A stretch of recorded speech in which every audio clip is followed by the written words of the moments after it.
Le mort ne peut plus parler. Le mort ne peut plus s'exprimer. Mais en réalité, lorsqu'une personne meurt, elle aime que justice soit faite. Si la personne a été tuée, si la personne n'est pas partie d'une mort naturelle, elle aime que justice soit faite. Nous, les Akans, quand quelqu'un mourait chez nous, quand quelqu'un meurt, il arrive que nos parents, qui n'étaient pas chrétiens, interrogeaient le mort pour demander au mort qui t'a tué. Et dans beaucoup de coutumes africaines, on lui pose des questions. Est-ce que tu es parti naturellement ou quelqu'un t'a tué? C'est d'ailleurs pour cela que souvent, il y a des coutumes où on met le cadavre sur la tête et le cadavre de fois va désigner des gens. Chez nous, les Akans, ce n'est pas parce que nous sommes chrétiens, nous sommes musulmans, que nous oublierons nos coutumes. Nous avons un roi qui est tombé. Nous avons un baobab qui est tombé. Nous avons un père qui est tombé. On veut nous faire taire. La dictature a des limites. La dictature ne peut pas intervenir dans une situation où quelqu'un est en train de pleurer son mort.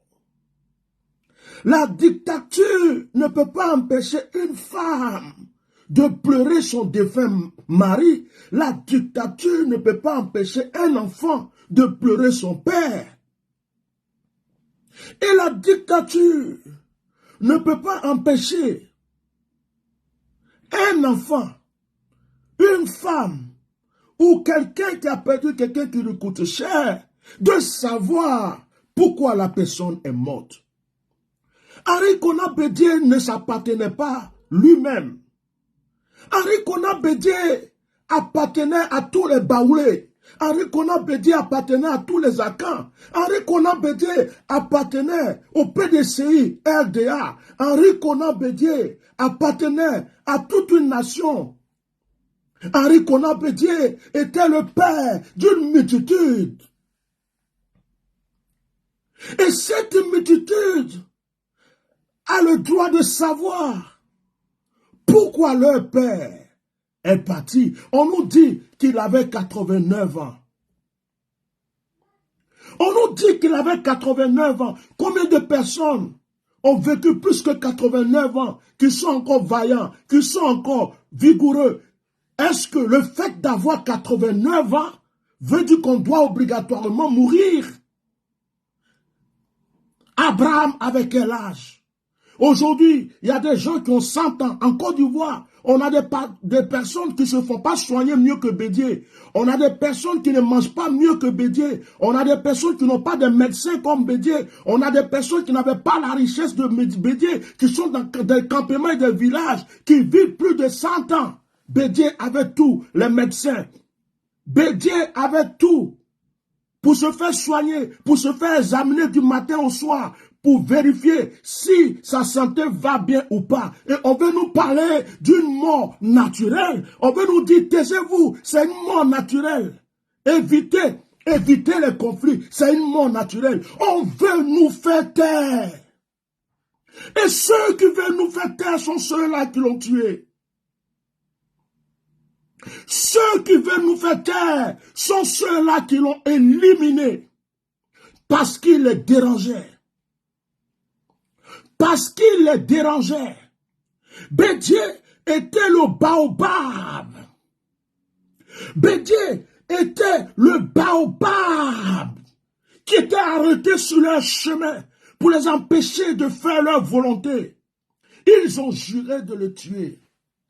Je vais vous expliquer.